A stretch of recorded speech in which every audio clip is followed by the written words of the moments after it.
Pagiku cerah, matahari bersinar, ku gendong tas merahku di pundak.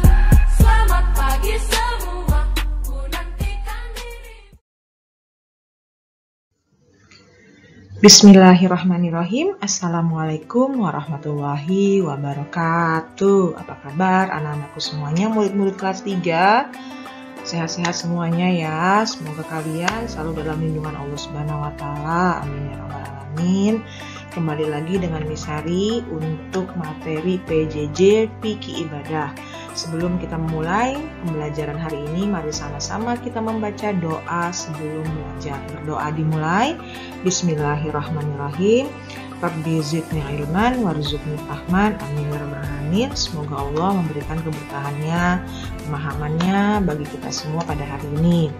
Baik anak-anakku semua, murid kelas 3, kita akan masuk ke materi yang baru, yaitu di bab yang ketiga tentang sholat dalam keadaan darurat, video pembelajaran yang pertama. Kita mulai ya.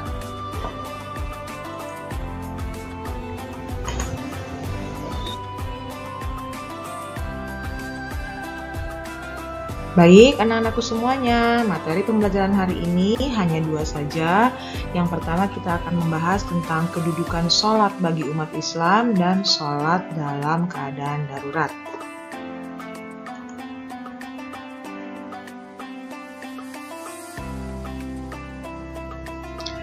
Baik anak-anakku semuanya, kita masuk ke penjelasan kedudukan sholat bagi umat Islam.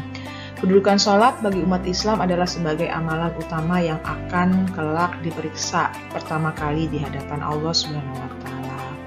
Lalu sholat juga sebagai perjanjian umat Islam yang mana jika ditinggalkan maka akan termasuk dalam golongan orang-orang yang kafir.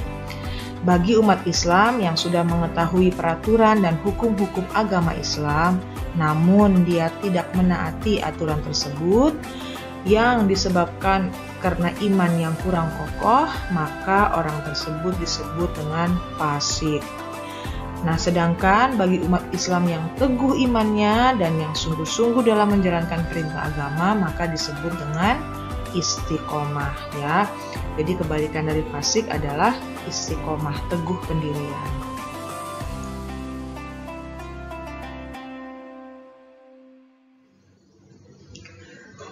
Selanjutnya, sholat 5 waktu adalah ibadah yang tidak boleh ditinggalkan baik dalam keadaan sakit, atau dalam perjalanan, atau dalam keadaan apapun. Dalam kehidupan sehari-hari, masih banyak umat Islam yang tidak mau melaksanakan sholat. Nah, kebanyakan mereka disibukkan dengan urusan dunia, seperti sibuk bekerja, asik bermain, dan sebagainya. Ada juga yang hanya sekedar ikut-ikutan. Jadi jika orang itu berada di tengah-tengah orang yang rajin sholat, maka dia ikut sholat.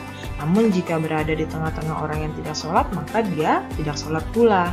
Nah, sikap yang seperti itu disebut juga munafik atau termasuk golongan orang-orang yang munafik ya.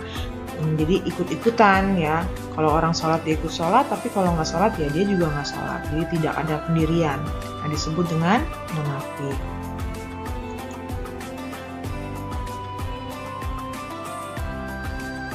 Nah, tadi ya ada orang-orang yang masih belum melaksanakan sholat dengan baik. Nah, sedangkan bagi orang yang tidak melaksanakan sholat itu, Allah itu ada ancamannya ya. Ancaman Allah bagi yang bermalas-malasan dalam sholat. Yang pertama ada pada Quran surah Al-Ma'un ayat 4 sampai dengan 5. Yang berbunyi, yang artinya ya, maka celakalah orang yang sholat, yaitu orang yang lalai dalam sholatnya ya. Jadi dia sholat tapi lalai, misalnya sholatnya di akhir-akhir waktu, seperti itu. Kemudian di Quran surah Al-Mudaththir ayat 42 sampai 43. Yang artinya, apa yang menyebabkan kamu masuk ke dalam neraka Sakor? Mereka menjawab, dahulu kami tidak termasuk orang-orang yang melaksanakan sholat. Nah, jadi orang-orang yang tidak melaksanakan sholat akan dimasukkan dalam neraka yang namanya neraka Saqar. Kemudian ada dari hadis riwayat Ahmad dan Ibnu Umar yang bunyinya, barang siapa yang memeliharanya, maka sholat itu baginya cahaya, bukti dan penyelamat pada hari kiamat. Dan barang siapa tidak memeliharanya, maka sholat itu baginya tidak merupakan cahaya, tidak sebagai bukti, dan tidak pula sebagai penyelamat, dan dia akan bersama-sama Qarun, Fir'aun, Haman, dan Ubay bin Khalaf. Ya, Haman dan Ubay bin Haman itu adalah petinggi Quraisy yang sering menghina Rasul, sedangkan Ubay bin Khalaf itu adalah tangan kanan Fir'aun. Nah, kalau Qarun dan Fir'aun pasti anak-anakku semua udah tahu ya. Qarun itu orang kaya yang rakus, yang tertimbun dengan kekayaannya, sedangkan Fir'aun itu yang mengaku dirinya Tuhan. Nah, Haman ini adalah tangan kanan Fir'aun, sedangkan Ubay bin Khalaf adalah petinggi Quraisy ya, yang selalu menghina Rasulullah pada zaman itu. Nah, ini ya, bagi orang yang tidak sholat dia akan bersama-sama ya, Qarun, Fir'aun, Haman, dan Ubay bin Khalaf. Nah, ini adalah ancaman bagi yang bermalas-malasan dalam sholat. Nah, yang sudah akhir balik ya, sholatnya juga harus tertib. Nah, kenapa sholat itu diajarkan sejak kecil? Karena sebagai pembiasaan supaya nanti setelah dewasa ya, sholat itu sudah menjadi kebutuhannya ya, jadi merasa salah gitu kalau tidak melaksanakan sholat karena sudah terbiasa.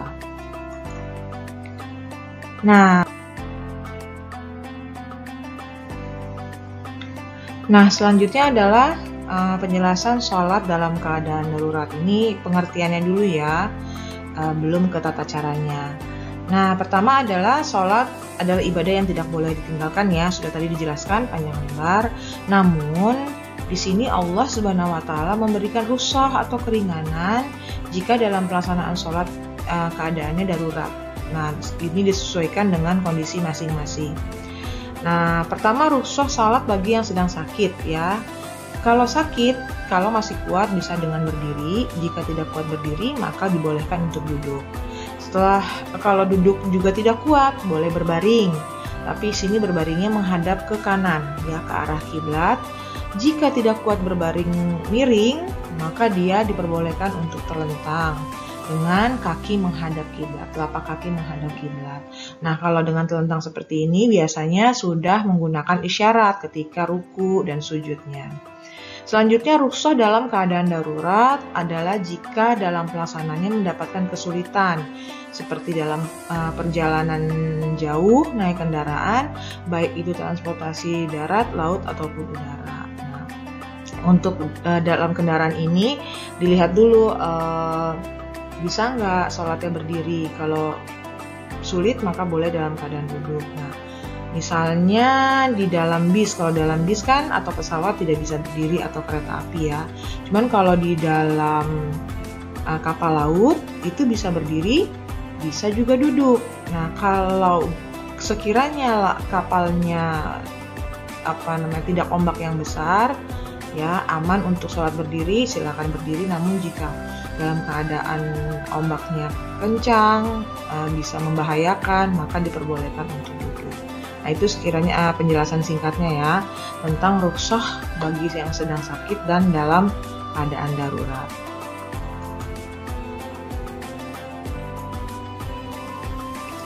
Nah, penjelasan terakhir adalah dalil sholat dalam keadaan darurat. Jadi sholat dalam keadaan darurat ini benar-benar diberikan oleh Allah sebagai rasa cintanya kepada umatnya yang tidak ingin Allah tidak ingin menyudutkan kita, karena sholat itu kan harus ya, wajib. Maka kalau dalam keadaan darurat Allah pun tidak memaksakan, diperbolehkan dengan cara-cara tertentu. Nah, dalil ini ada dalam Quran Surah Al-Baqarah ayat 286 yang artinya Allah tidak membebani seseorang melainkan sesuai dengan kesanggupannya. Jadi tidak pernah Allah membebani hambanya ya lakukan ibadah sesuai dengan kesanggupannya. Lalu ada dari hadis riwayat Daruqutni yang bunyinya dari Ali bin Abi Thalib radhiyallahu anhu, Rasulullah Shallallahu alaihi wasallam bersabda, "Sholat orang yang sakit adalah sambil berdiri jika mampu. Jika tidak mampu, sholatlah sambil duduk. Jika tidak mampu sujud, isyaratkanlah dengan kepalanya. Tetapi hendaklah sujud lebih rendah daripada rukunya. Apabila ia tidak mampu sholat dengan duduk, maka sholatlah dengan membaringkan tubuhnya ke sebelah kanan menghadap kiblat. Dan jika ia tidak mampu juga, maka sholatlah sambil melintang dengan kedua kaki menghadap kiblat." Ini adalah hadis riwayat Daruqutni ya, tentang tata cara sholat dalam keadaan sakit. Baik anak-anakku semuanya,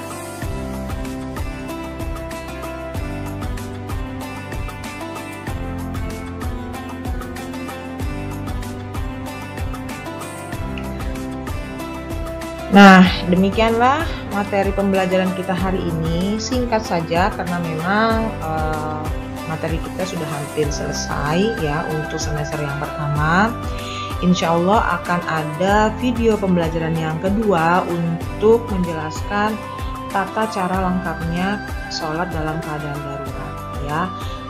Terima kasih yang sudah tertib PJJ, terima kasih yang sudah melaksanakan tugas-tugas dengan baik. Seperti biasa, setelah video pembelajaran ada penugasan melalui Google Form.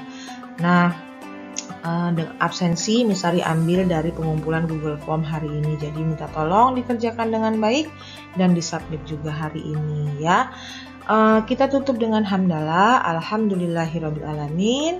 Billahi taufiq wal hidayah. Wassalamualaikum warahmatullahi wabarakatuh. Thank you for watching. I'll see you on the next video. Bye bye.